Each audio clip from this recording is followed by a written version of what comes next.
Bing Bong Knicks nights, where we still get together with the current state of the Knicks and talk about stupid timeouts, unnecessary RJ Barrett injuries, multiple horrible challenges, but I don't have to do it alone. Got Jerry Ferrara, Drew Austin. What's up, guys?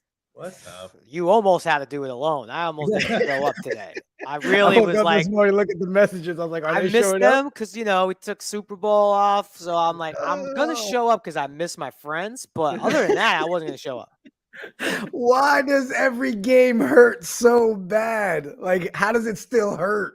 I have multiple text chains with like, no, that's the all-time low, right? That's the word. No. Hold my beer. Oh my gosh. We easily could talk about the last 2 weeks, but I don't want to. Let's just focus on the brutal 28-point blown lead last night. Like, really? And it's crazy because they looked good in the first half. They really did. Oh my gosh. Is it just energy? I just don't understand what's going on here. Well, of course they look good. There's no Kevin Durant. There's no Kyrie Irving. There's no James Harden or Ben Simmons. Of course they look good. They should look good. I don't know if it's, you know, they got out to such a lead and they took their foot off the gas because it's like, all right, we got this one in the bag. Let's get out of here safely. Mm-hmm. But then you start getting, all right, 28 becomes 20. Then it becomes 15. Then next you know, it's like, oh, 9-point game and a ton of time left. And then that's where we start getting into these.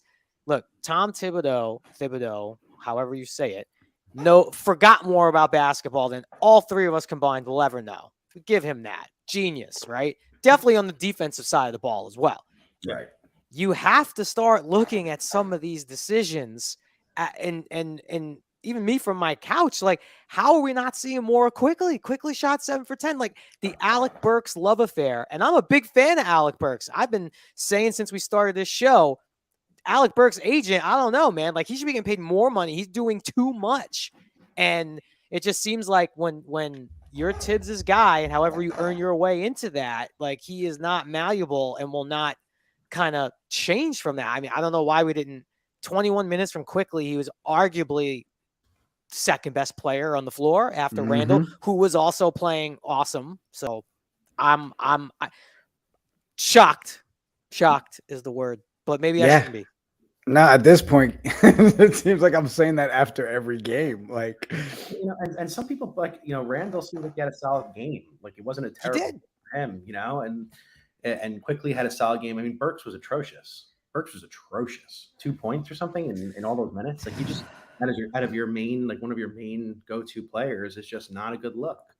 And, you know, the reality is that, like, he's got it at some point. He has to pivot his mindset now. Like, this is going to be a complete wash of a year. And listen, I'm all for at this point. Like, I'm all for at this point, you know, calling it. I'm at that point where it's like, let's go get the best draft pick we can. You know, that's really all that's all that remains right now, right? Like, no, I was saying a couple of things, right? Like, I think we could now officially not underestimate just how big the Derrick Rose loss was. And maybe, obviously, Randall got all the headlines last year, and he should, because he was unbelievable. But even when Rose was there before the injury, like, we were way more stable than this. And he was closing out games. And in the second half, we saw a lot of D Rose. Can you imagine how much D Rose we would have saw, you know, most recently if he wasn't hurt? Because he is in Tibbs' good graces for life. Right. So it's the simple fact, too. It's like you're playing Kemba Walker 21 minutes, and I love Kemba Walker, but it's just not there. And then Fournier, who, like, we always talk with Fournier, you could kind of tell in the first half early if he's got it or not. And Tibbs has been good about, like, recognizing, all right, he doesn't have it. We had that stretch where we didn't see Fournier in the fourth quarter. I know we're undermanned with no RJ, so we have to give him a break there. But 31 minutes, minus 12. He started off hot shooting, finished for 6 for 17. I think he was like 6 for 10 at one point. So he went ice cold.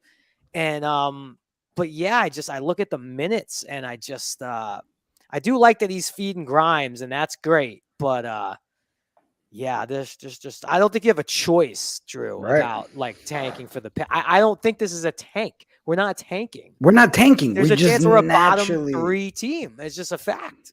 Yeah. We're losing the bottom 3 teams. So here's my biggest thing, and this is where my I almost want to have my Stephen A. moment here. I don't know if you guys also saw the Stephen A. Oh rant. my gosh, the man Here- lost his mind. And he's He does spot that on. once a year. He's spot on. But here's where I'm the most frustrated, and I think he's getting a little bit of a pass. And I think a lot of the heat's coming on Tibbs, a lot of the heat's coming on Randall. My target of this disaster right now is Leon Rose, without a shadow of a doubt. Leon Rose came here 2 years ago. He was known as a relationship guy, knew everybody in the league. He's a deal guy, has been an agent for all these years. I have seen absolutely, utterly zero out of him. He's gone 0 for 2, 0 for 2 in 2 trade deadlines, missed all the big free agents, and all he did was re-sign our veteran players that were already here when he got here. So he doesn't get credit for the draft. He's not a scout. He's a deal guy. So like everything that he was brought in to do, and then he has the fucking balls to hide from the media. He doesn't say a word. He's the president of the Knicks. This team has been a disaster, and he has not spoken up one word about his decision making. He went 0 for the trade deadline, didn't say a word. Like he doesn't even have the backbone to step up and speak on what happened during the trade deadline, what was going on. Well, what is he supposed to say, though, Drew? I hear what you're saying, but what is he supposed to say? We had this deal on the table that fell apart. I don't think anyone's ever that transparent about what deals they tried to make or not. Not at least when the season's still going on. He's got to explain himself a little bit. I mean, this is a joke. And I don't know, Drew. Think about it like this. From everyone I talked to, they were shaking lots of branches. It wasn't like they sat there and just said, no, we're good where we are. We don't think we need to make a move. I don't think there was a market for anything. And the one thing Leon Rose has done and will continue to do is we're not losing trades, meaning no longer are there days where it's like, oh, we have no first round picks for 5 years because we went and got a 34-year-old player who's on his last legs. Like losing the trades is not what no one wanted Burks, or at least not for what they were willing to give back. No one, like I've been telling you, wanted Kemba Walker or Evan Fournier. Nope. No one. There's no deal. The only people I'm sure that they were asking about was RJ, maybe throw Grimes in there, and maybe Toppin. And if the again, but all the trade rumors that were out there, there was only one piece that every team was talking about, and it was Mitch. Well, yes and no, because I don't know. Did they call Sacramento and be like Randall for Fox straight up? Obviously, Sacramento made their decision with the shocking trade by trading Halliburton. Didn't even know he was on the table. But I think they were in a situation where they were throwing Fox around and not getting maybe offered. I don't know, but the Randall for Fox and a whole bunch of other parts, I don't think that was ever really close to happening. So what other trades were there really to go out and get? Who else was there to go out and get? I mean, listen, like we're looking at Beal's out for the year, so you're not going to pull that trigger right now. CJ McCollum, that's a gettable player, man. Josh Hart, I mean, okay. Nickeil Alexander-Walker. Okay, what do you think would have gotten the deal done for CJ McCollum? I mean, I think we have who's making a lot of money, by the way, and he should. He's a great player. He's a great player. Like there were, but like even, and I'm not sure exactly, but like I'm looking at some of the players that were traded: Norman Powell and Robert Covington for Eric Bledsoe, Justice Winslow, Keon Johnson. Like there were trades happening. But which players in those trades who do you want? And I would have taken Justice Winslow on the team if that was available. Justice Winslow hasn't played he's played like 20 games in 5 years. I hear you. I mean, he's a good player, but he just doesn't. But Drew, would you have been happy just if we pulled a trade? Period. Of course not. My point is that like you got to do something, and there were deals happening with even average players. Like get a draft pick, get something. Like you don't sign veterans to good contracts to not trade for something to a winning team. What the fuck is the point? Like I just don't understand. There's no strategy here. You do not sign vet players at low contracts without trading them and getting something back in return. I think that the strategy is we are not doing the thing where we push future chips in for the win now stuff when the win now is clearly not there. We're not close. We're not a player away. We're not 2 players away. No, we're like a star and maybe even another half star and a few different role players away. Now, granted, beginning of the season RJ, to where we are now, we know we need a lot more. It's just, it's just not there. I think the bigger thing to do is to not make the mistakes. And look, obviously swung on Fournier, and that has not worked. And we kind of knew that historically, everywhere Fournier's gone, like hasn't been surrounded by a lot of winning. Sometimes his numbers are good. He's a heat check guy at this point now to me. Like if he's hot, ride him. He can win and steal you a game. But night in, night out over the course of 82, you're on the minus side there. I think Burks is fine. I think that Tibbs has affected Burks's play. Like it might be out of necessity because of the injuries and stuff like that. But playing him out of position Burks too. is playing point guard in crunch time against the Nets, who shouldn't have even been in that game. But he didn't give the keys to IQ. Kemba Walker can't go 35 minutes anymore. So he's playing out of position, Burks. I thought Burks would have been the piece to move because you put Burks on the Lakers. You put Burks on the Raptors, like one of the teams that is a good role player away from making a serious run. I thought he was our most tradable asset, not counting the young guys. And maybe there just wasn't enough in return. What about like I'm looking at this trade for Dinwiddie. Like I would have liked a Dinwiddie on the team. The guy's a scorer. Like you're telling me that we couldn't have traded Burks, but that Porzingis was involved in that. Like I'm not say what you want about Porzingis, you know, and we're still buying the unicorn thing. I mean, it really is like a unicorn because you rarely see it. But like Facts. you know, at least with Washington's clearly blowing it up. They're keeping Kuzma. They're going to try to re-sign Beal and now build around Beal, Kuzma, and KP. They got KP back in the deal. They don't want a veteran 6th, 7th man off the bench guy who could they don't want that. That does nothing for them. And neither does Portland. Where's Portland? Or even, Dallas? Sure. Terrence Ross was on the market, they said. I love Terrence. Look, I love Terrence Ross. Love him. And yes, maybe there was a deal to be made. They said there's a deal on the table for, he was on the market. They were looking for a pick for him. Orlando doesn't want Alec Burks. What do they want? Like a solid veteran off the bench for? You trade a number 1 pick and you get a player. Like, why not ship our picks? Like everyone, you're not gonna give it. I don't know, a first round, which could now, it can't be the Knicks pick because that's a lottery pick. No, Terrence Ross. Maybe the Dallas pick, sure, but yeah, no, I hear you. I love Terrence Ross. I think the Knicks should have always gone after him, and that's a guy that you could probably get in free agency. I think he's on a bunch of 1-and-1. So we haven't proven, and for damn sure we haven't proven with Leon Rose that we could sign anybody in free agency. That any of our targets are available that will come to New York. And okay. The fortunate part about this whole thing is that we just had a year before this where we rebuilt the Garden. We rebuilt the energy in the Garden where the whole world wanted to come here and play. They wanted to play under Tibbs. They wanted a winning culture. They loved the fan base. The team looked great. And then all of a sudden we couldn't give ourselves 2 fucking years of that. And now we lost that momentum to the point where it's like, is this a place that people are going to want to play again? Now we have to answer that question again. Randall's a little bit of a head case. Nobody knows if Tibbs is a good coach anymore all of a sudden. First of all, I'm not on the Tibbs. I'm not on the Tibbs, fire Tibbs bandwagon. I'm not there. I think he has a shitty team. And he's trying to make the most of it, but this team is just not getting it done. I think that he earned. I think when you win Coach of the Year one year, you get a pass for the next season if it turns out to be bad, and especially when the fucking management has not given you anything new or addition to work with. All right, let's stick with that. What you're saying, no. Worse. Your team got worse. Let's look at. I'd rather have Bullock than Fournier. I was saying, we want to look at the top 10, this is obviously kind of preseason rankings of free agents. Now, you can't count the Kevin Durant, the guys who do the 2 and then player options, they're staying for the most part, right? So you can't count the LeBrons and the Durants and all the guys Kawhi. They're just negotiating leverage after their contract's up with their own option. So here are the free agents. Bullock to the Mavericks. Okay, could have signed Bullock. Maybe we should have. That maybe you could say was a mistake. We lost a defensive rock. Right. Possible. Think about mistake. We replaced it with between You think the guy who doesn't play defense. Doesn't play defense. So we Jeff Green, 2 years for $10 million. Kendrick Nunn to the Lakers, 2 years for $10 million.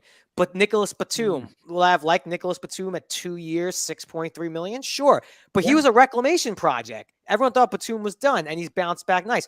Bobby Portis, formerly of the Knicks. You knew he was staying with Milwaukee. They just won a championship. Bruce Brown of the Brooklyn Nets. No one knew who Bruce Brown was until the Nets really gave him his shot. Patty Mills, great signing. I actually would have loved to sign Patty Mills because I think the Knicks need those types of shooters. So you can say that's a miss. Kemba Walker was down as number 3. This is from Bleacher Report. What did Mills go for? Mills went for 2 years, $12 million, player option on the second season. But again, you know, he went to the Nets. That might have been like an in-house thing, like where, you know, some of these guys like Mills might, and the Knicks were a 4 seed, but the Nets are obviously a lot closer to a championship. Kemba was down as the number 3 and arguably the most expensive of all those players I just named. Now, Lonzo is like, I guess, the big prize here. You know, 4 years for 80. And I get it. Maybe they should have figured out a way to make that happen. Obviously, the Pelicans should have figured out a way to keep him. But that was such like an internal, he and DeRozan and tampering and all that. Like, that just seemed like it was done before the free agency even started. So, yeah, you could say, Leon Rose, why are we not in the conversation for Alonzo Ball? It's a great question. I don't know if that's like Leon Rose's fault. And then at the time, Dennis Schroeder, 1 year for $5.9 million, who had like an $80 million offer from the Lakers go away. And now Schroeder was one of the hot names. So it wasn't a great free agency class. Which is why I thought that the trade market was our strategy. And then we blew it. So I completely understood. I understood there wasn't a huge free agent market. And I actually thought that they made the swift moves that put them in a position to have pieces for trades. Okay, let's talk to a trade. Would you do for CJ McCollum? Would you have done Obi Toppin and a first-round pick, your own, the Knicks first-round pick? So that's gonna be a lottery pick this year. I think I would have done. I think I would have done that. Yeah. CJ McCollum is or like what if it was like quickly Toppin and a first for CJ and Covington? You would have done that. I mean, listen. How often do you get stars like CJ McCollum? He's a star. Obi Toppin is not a star. We don't even know what he is yet, to be honest, because Tibbs doesn't know how to handle him. He doesn't even know what he is yet. He's a little uncoordinated, and he just doesn't really have the fundamentals yet. He's just an athletic machine, which we all know that runs out after a while. So, you know, if we don't maximize his young years, he's got no game.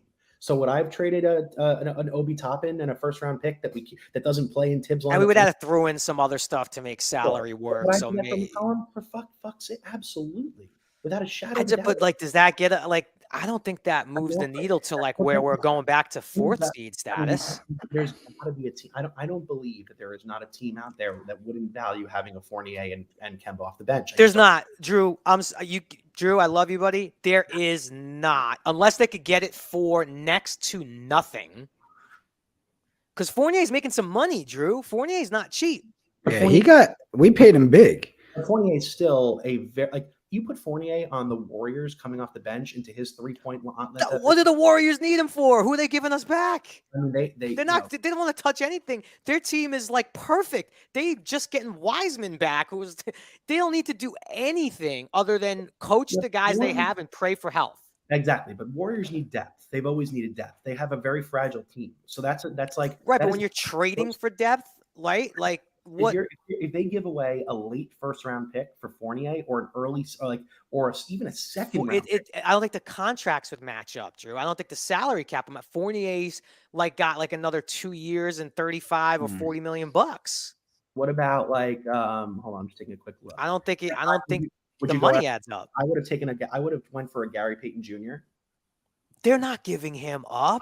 For Fournier, Gary Payton Jr. is like electric. The Warriors pretty much gave him his chance. They ain't giving up. They developed Gary. They're not giving up Gary Payton. What about Otto Porter Jr.? I mean, he's been playing good for the Warriors, but for what? For Fournier, I'd rather have Otto Porter. It's not even close. I'm telling you, Fournier at this point is like a heat check guy. Like if he's on and he's hitting his threes, great. If he's not on and hitting his threes, there's not a whole lot else he does. All right, so let's think about it this way for a second. Next year, okay? Let's start. Yes, yes, that's what I'm saying. Focus on the future. So 2022 free agency. Yes. Let's look at the players that are available. Well, hold on, Drew. Before we even go that way, You got something for us? Well, yeah, I want to stick with the Leon Rose thing a second, because here's the thing: I'm not ready to completely throw him under the bus. Okay, You can't. but I feel like it's getting close, and here's why. Okay.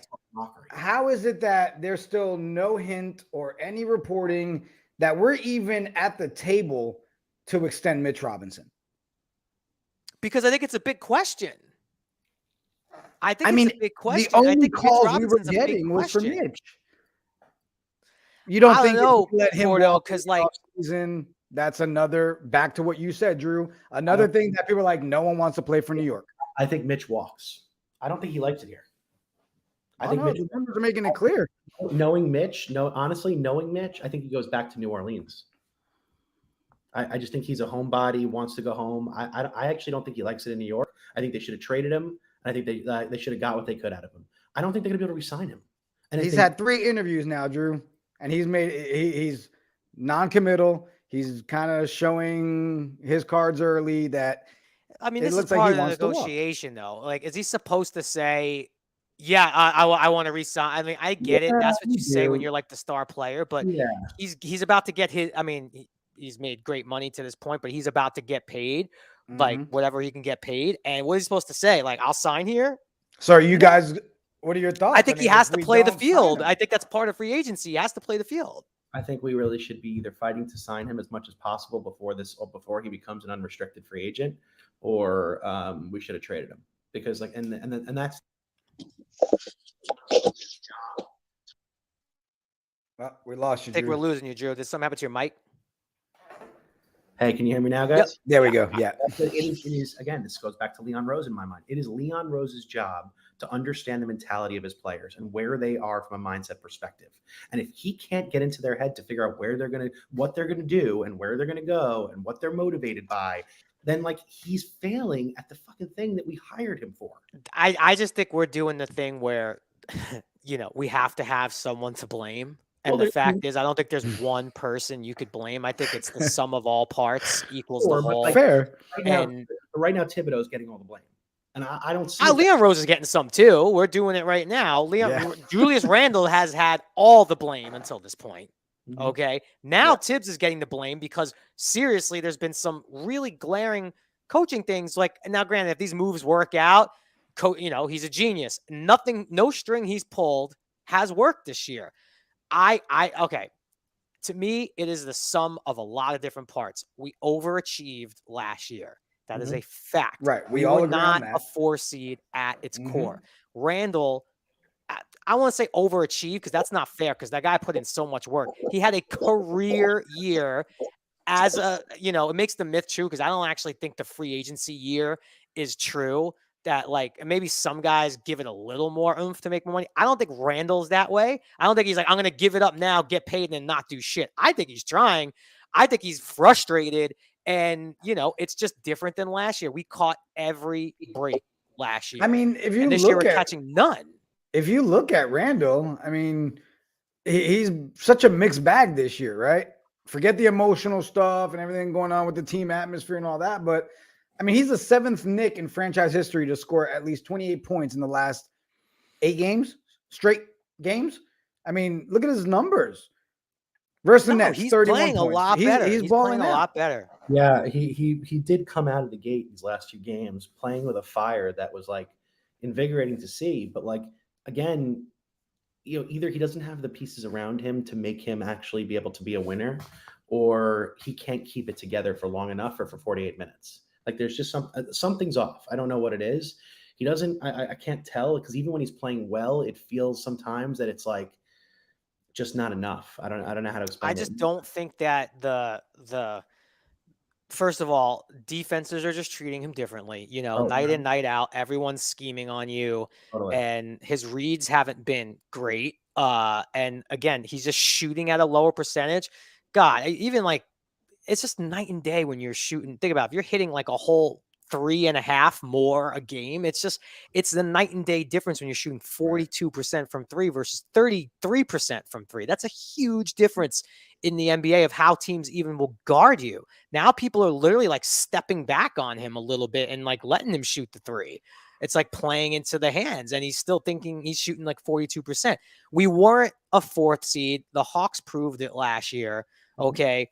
Everything went right, and now everything's getting wrong. We were pretty healthy this last year, at the exception of some Mitch stuff. Everyone was pretty healthy, and obviously COVID stuff, but we're not that healthy this year. And Tibbs has made some bad decisions. And I just don't think we were as close as everybody thought. And I think now we need someone to blame. And I don't think you could point to one person. It's not just Tibbs. It's not just Randall.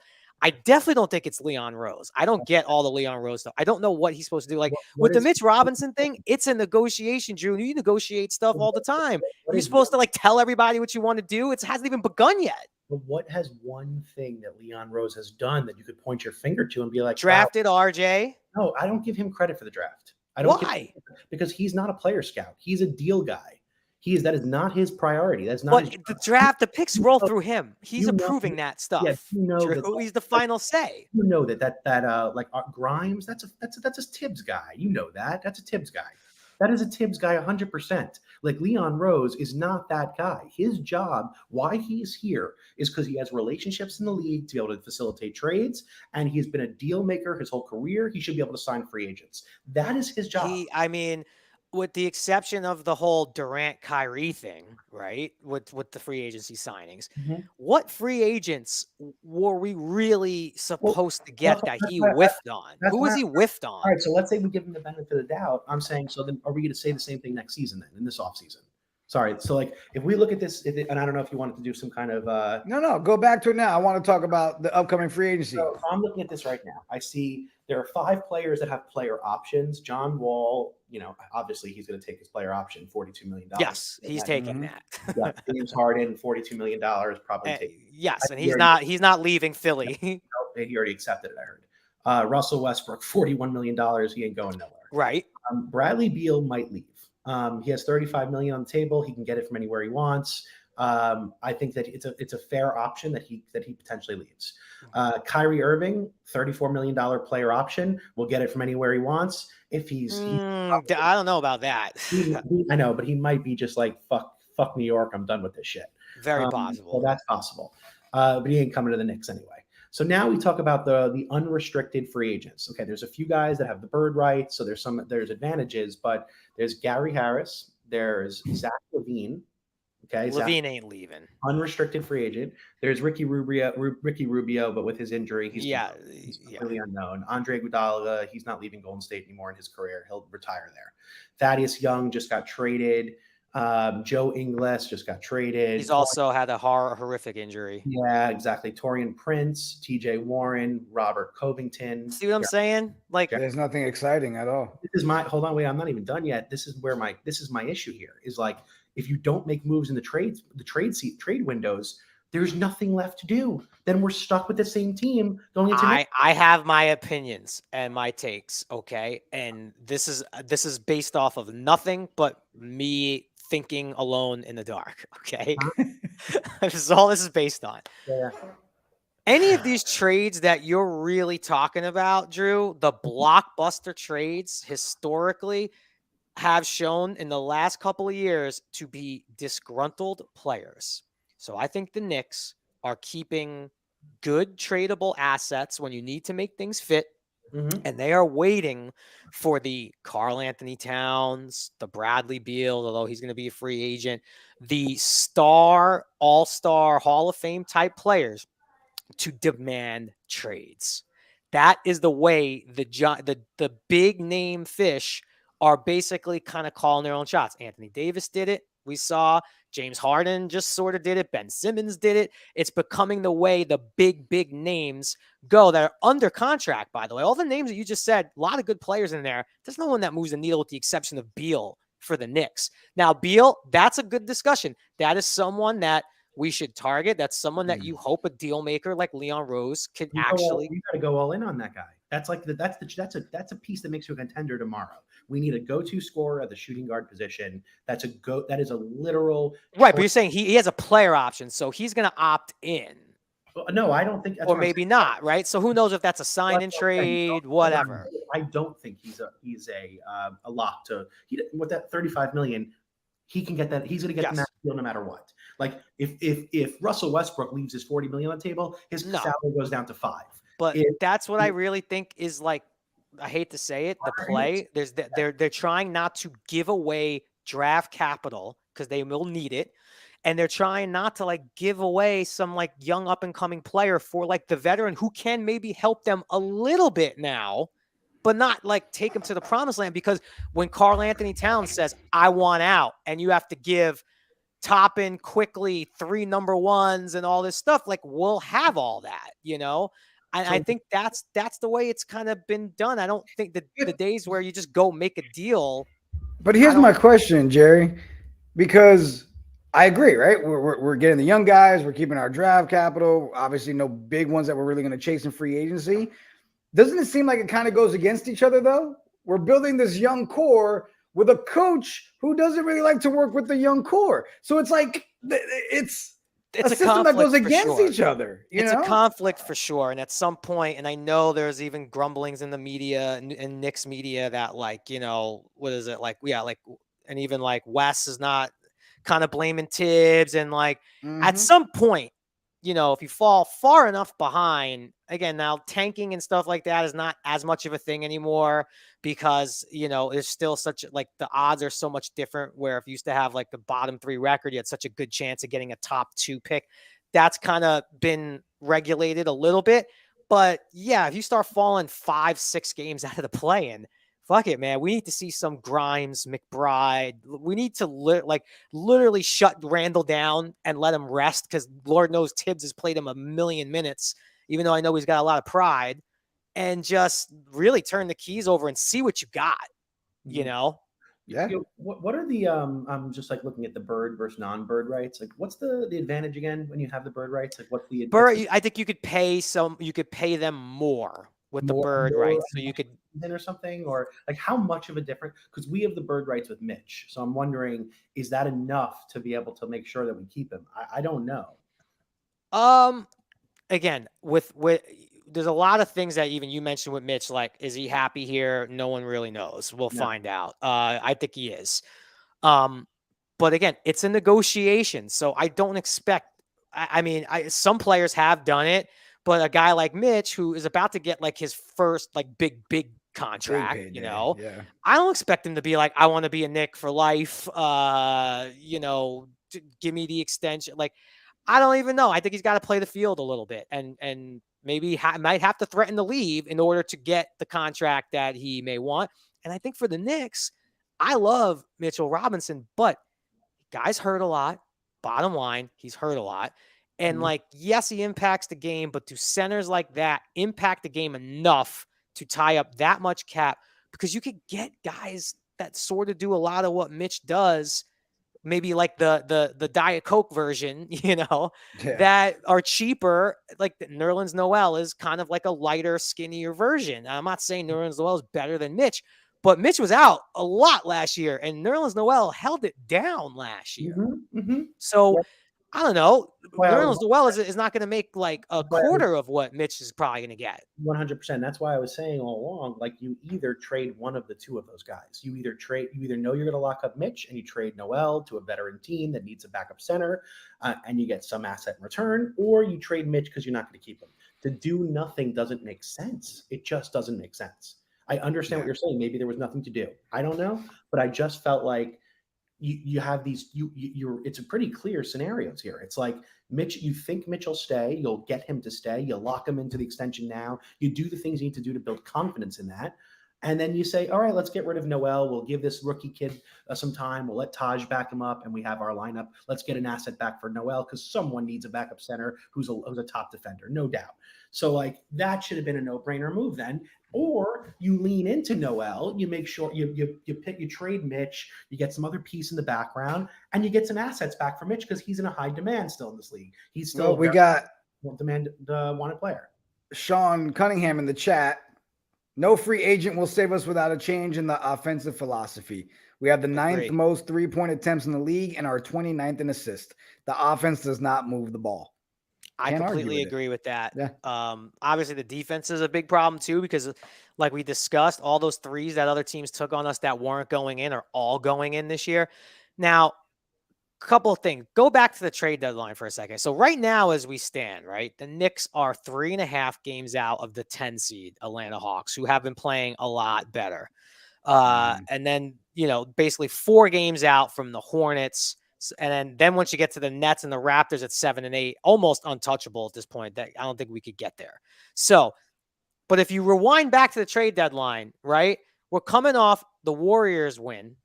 Okay. Then we got Portland, OKC, and a depleted Nets core. There was a world where before the trade deadline, winning that Warriors game was huge. Going into the All-Star break, we should have fucking won 4 in a row, which would have probably now if you literally give us those 3 games, which were so winnable and we should have won, we're pretty much like a game out of the 10th seed. So I think also with this team, Drew, like there wasn't a complete like we got to do something or we got to just dump guys and get assets back because they were still very much in the thick of the play-in, which I think the Knicks would be very happy with to get some more, to get a couple of more playoff type atmosphere games in.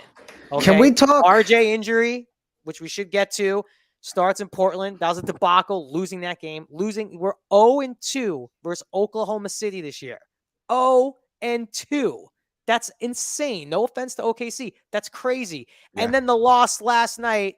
So we literally, after beating the Warriors, could have went into the All-Star break with 4 in a row, maybe a game out of the play-in with a lot of games left to play and a break coming up. You get RJ back, guys rest, decompress. So, but now losing to Portland, OKC, and the Nets, like that completely fucks up the play-in plan. Completely. Yeah.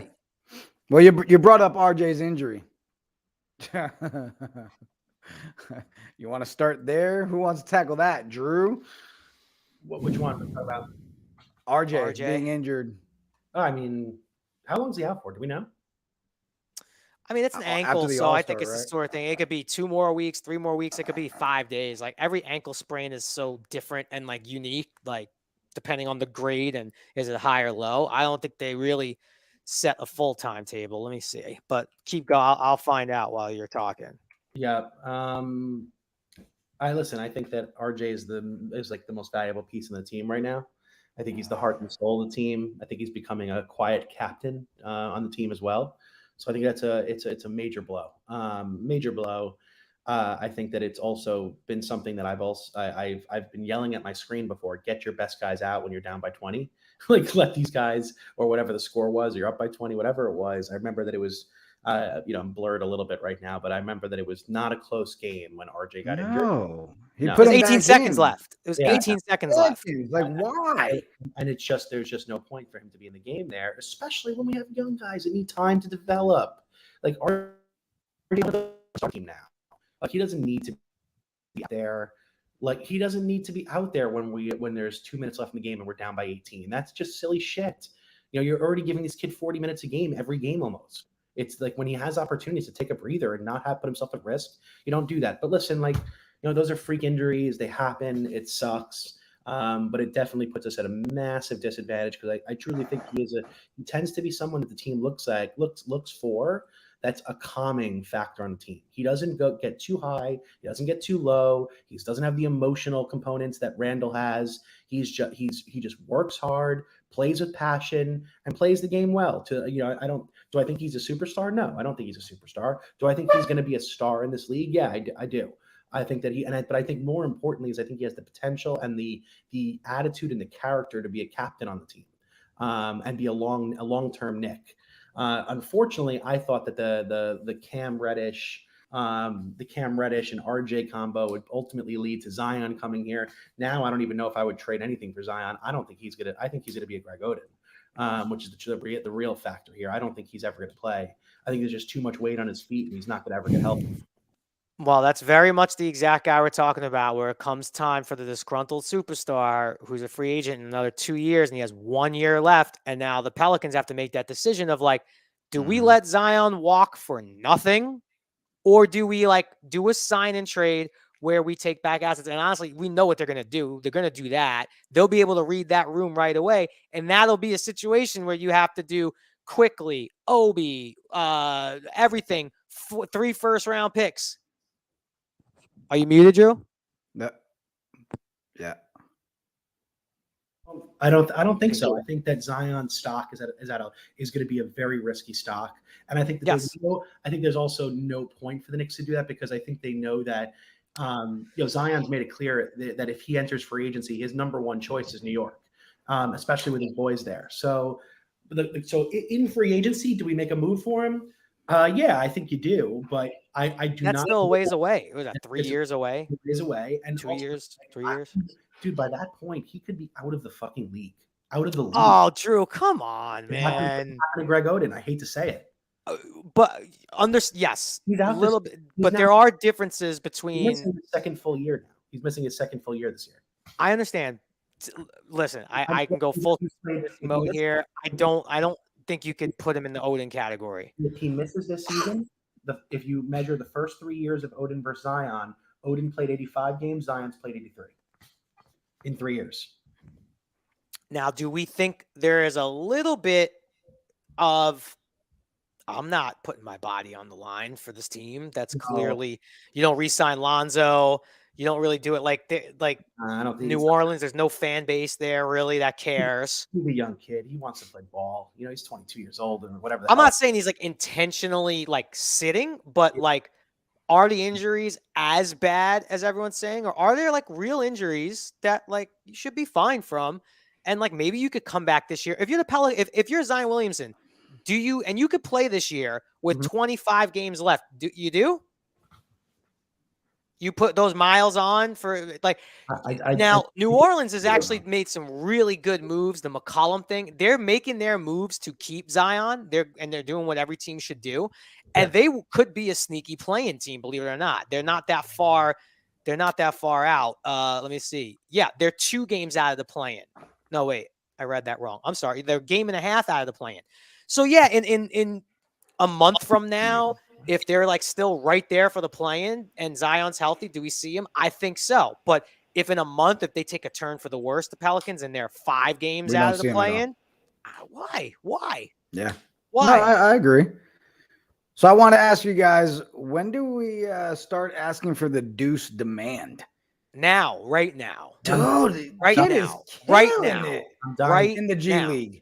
I'm dying for Deuce. We asked for it right now because what bad could happen? Could they blow a 30-point lead versus the Nets? I think we have our point guard right there. He's waiting. He's ready. He's tearing it up. Kid's averaging 31.7 points a game. Yes. 11 assists, 7 rebounds. Yes. Look, as someone who watches a lot of Westchester Knicks, okay? Oh, my God. Yes. Now, there is a very, very big difference from the G League to the NBA, but it's not like he's playing in the Bush leagues here. No. I think he should be playing right now. Yeah. I don't think there's any reason why Deuce McBride could not have played in that game last night. You're short-staffed now with no RJ and no Rose. I don't see why, especially if you're not going to really commit to get. Quickly played 21 minutes. He should have at least played 30. If you're not going to give it to Quickly, then I don't know what's going on. I get it. Maybe he's not. You don't maybe want to hurt his confidence if he comes into the league and starts playing bad. All right, fine. But I think we're almost at the point where we should start seeing. Yeah, and for me, you would think Tibbs would want him there too. The kid's sick on defensive side of the ball. Yep. The other thing is 2 things. One, when I was looking, as you look at our roster, there's actually only one person listed as a point guard right now, and it's Kemba. Yeah. So we have 1 point guard. Everybody else is actually a shooting guard. Burks, shooting guard. Quickly, shooting guard. These are not natural point guards. Well, Deuce is a natural point guard. So that for just the simple point of being able to play proper positions, having Kemba at this point, I like Kemba, nice guy, great shooter, he's a great ball handler. I wish it was better for him. There's just no point to play him anymore. There's really no point. I like Kemba. I wish there was. If we were fighting for a playoff spot, I'd say throw Kemba back in there and let's have a veteran leader playing his 20 minutes a game. At this point, zero purpose. His 20 minutes a game not going to Deuce McBride is an absolute mistake. There's no doubt about it. He should be developing his young guys, and that kid has talent. He's proven it. So at this point, you have a point guard who I think also is who's going to really look up to Derrick Rose, because I think Derrick Rose and him have a very similar attitude on the court. Like I see McBride and Rose really hitting it off. I think they did hit it off a little bit during the season from what I was hearing Rose say about him. He loved him. I just think McBride and a McBride and Rose combo at the point guard situation is a nice situation to have. And having Grimes and Quickly at the 2 guard, get rid of all of our vets. We don't need them. There's just no point. We're not. Yeah, I want to see some Grimes, McBride, Reddish, Obi, RJ, Quickly. I just want to start seeing some of these combos. If it's not going to work out, then at least it'll make it fun to watch the team develop and see what we have with these young kids. Because right now it's like almost hard to watch a game, and I hate this period. I'm telling you, it's such a major swing winning that game in Golden State, the game that no one really thought we would have any business winning. And I looked at the schedule. I'm like, wow, we got Portland, OKC, and then the Nets with no stars. We really could go into it like on a 4-game winning streak and some rest. And that it's actually positioned for like, all right, let's try and get in this playing game and like make some fun noise and just completely, for lack of a better word, like shit the bed completely. And it hurts because I don't know. Now it's just going to be tough. 3.5 games. That's a lot to come back from. You got to go on a real like 10-2 run to make up those games. And even if we did come back, I honestly think it would take a young spark. It would take a spark. It would take a transformation of this team where we'd have to really completely blow it up, let the rookies play, and see if they can spark the team. Jigga, what you got? What you got for us? I've heard about the hot or not today. What do you got? Yes, and that's the thing, right? I have to do my job, right, that you guys had me here for, and I had to look at the future. And if we continue what we're on right now, I'm really scared you guys aren't going to show up anymore. There's a chance that you guys, so there's a 100% chance you guys come back and Jerry's got. He might not come back for the rest of this one, Drew. All right, so. My idea for this, thank you for staying, Jerry. So my idea for this one, let's do a little hot or not.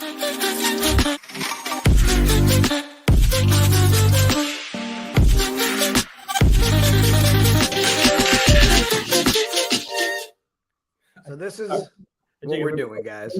Before you start really quickly, I was just thinking to myself, imagine what it's been like for Mike Breen, Frazier, Wally, all these guys that have had to talk Knicks day in, day out their career in the last 20 years. Like, oh my God, like we've done this now for a few weeks, and it's just like so demoralizing after loss, after just like terrible weeks. It's like this is episode 10, and we're ready to call it quits.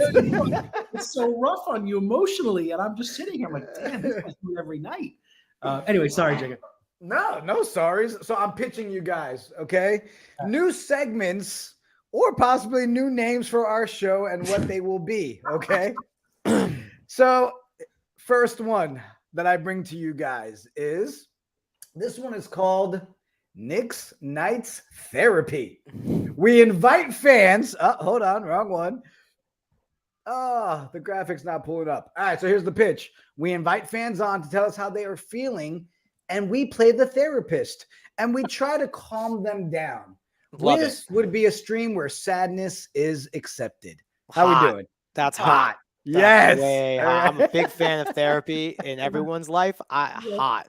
Very hot. Wait, all right. So, but I'm actually wondering, can we flip it and let the fans therapies us? I need an independent part, like a real actual therapist. Yeah, I need yes. that. I honestly think I need Knicks therapy. I've been a diehard fan for this. Yeah, we might need Dr. Melfi from The Sopranos. Yeah. All right, so we're hot on the first one. We're on to something here. All right, so this one we have 2 options for it. This one is called Knicks Nights, the 2K tournament show. We line people up to play NBA 2K against us, and we talk Knicks while Jerry sits there and tries to spank them live on stream. Completely hot. I mean, I work for Knicks Gaming. We won the championship 4 years ago. So yeah, I'm in. These are all sound great. Are you All right. Are you really that good? Well, I'm not playing. I mean, I used to be really good, but I no longer play. I now consult. Yeah. And I scout. may or may not be pretty good with the sticks.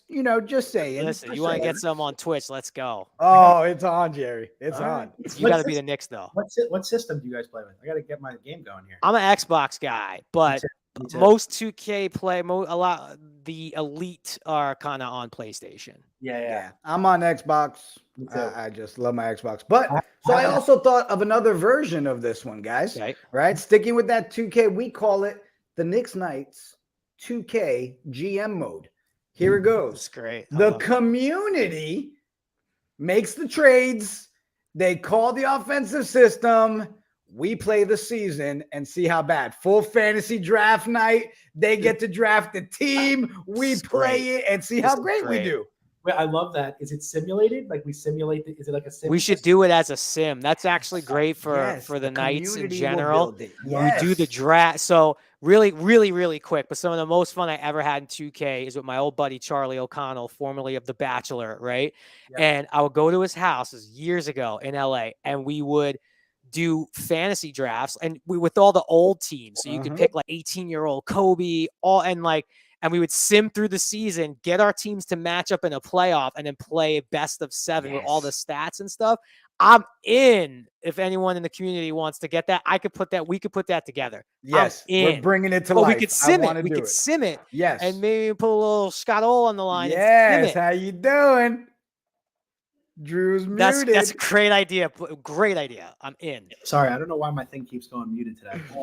But I was just thinking to myself, that's a really cool idea. What would happen if we got 30 people? Everyone gets a team. Yeah.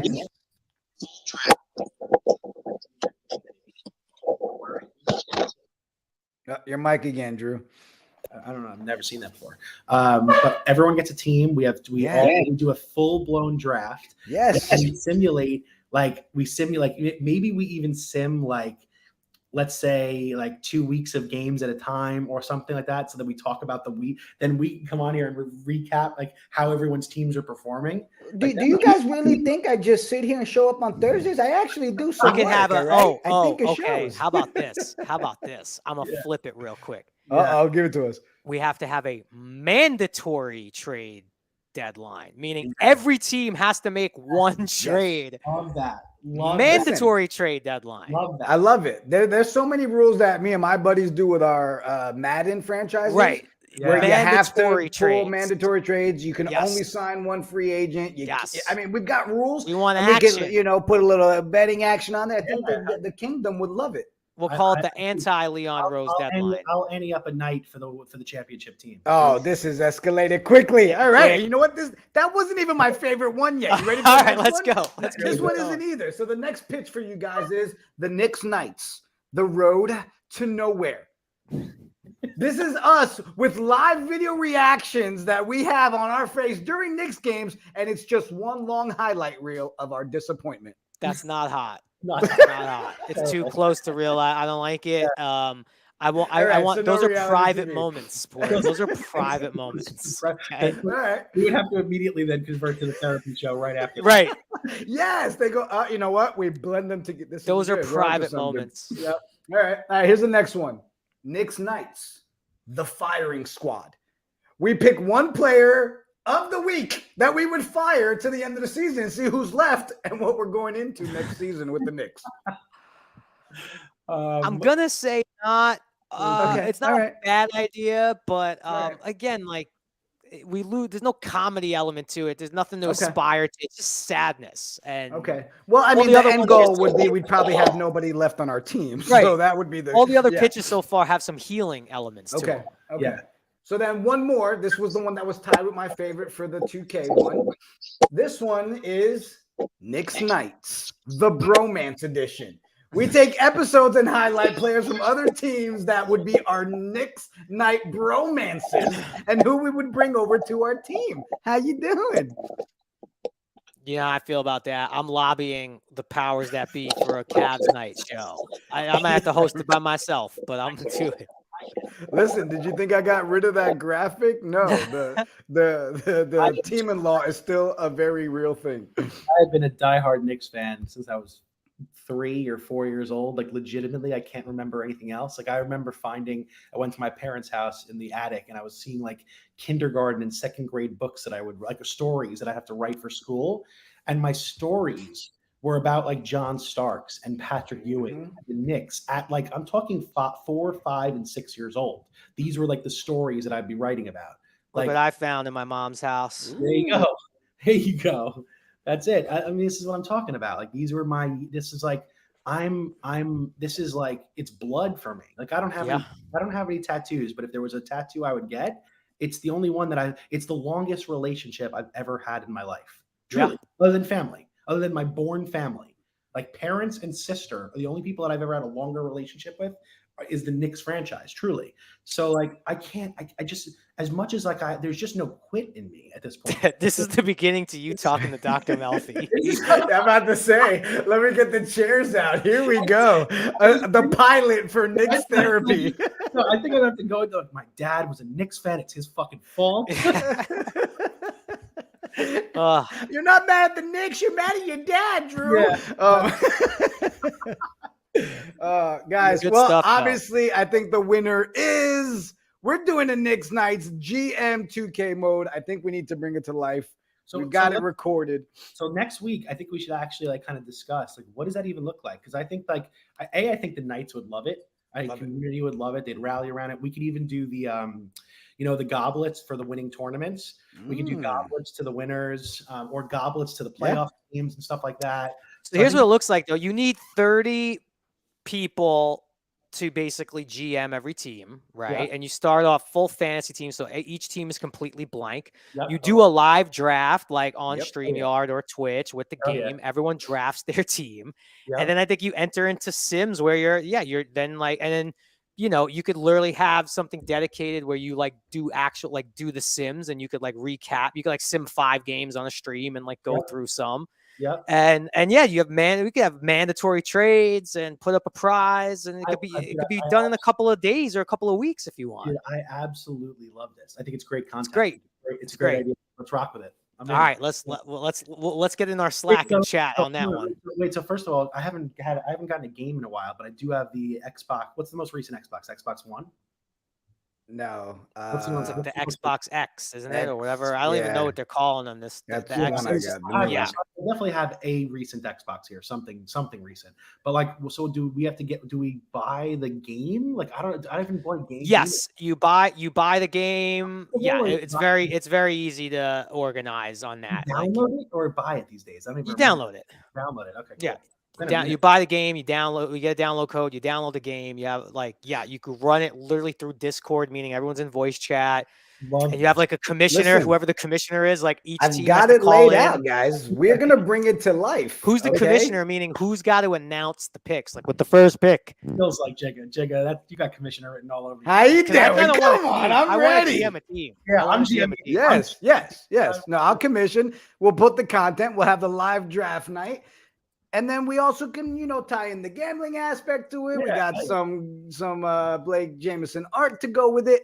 And it's going to be a really good way for the healing process. So you mentioned Matt, and I'll end my stuff this week with what me and my boys used to do when we were like 13 years old with Sega Genesis, because they had sim mode, is someone would be the bookie and would literally take like that week of games and put all the point spreads. We would then bet on the games. He would be the house, and then you sim the games. I love that, dude. So, it was incredible. We had our own little casino. It was great. Jerry, you're making it rain right now. This is your wheelhouse. It was great. Then we go in the other room in the basement, play a little 31 and a little 5-card poker, a little Hollywood gin. It was great. I feel like I'm supposed to put like a legal disclaimer. This is a legal binding contract and recorded here on Twitch and YouTube. You can't steal our idea. How you doing? All right. Yes, that's right. All right. No, we're doing this. We got a lot to talk about. No games. We got no games. See, we're leaving feeling good. We did. We leave feeling good.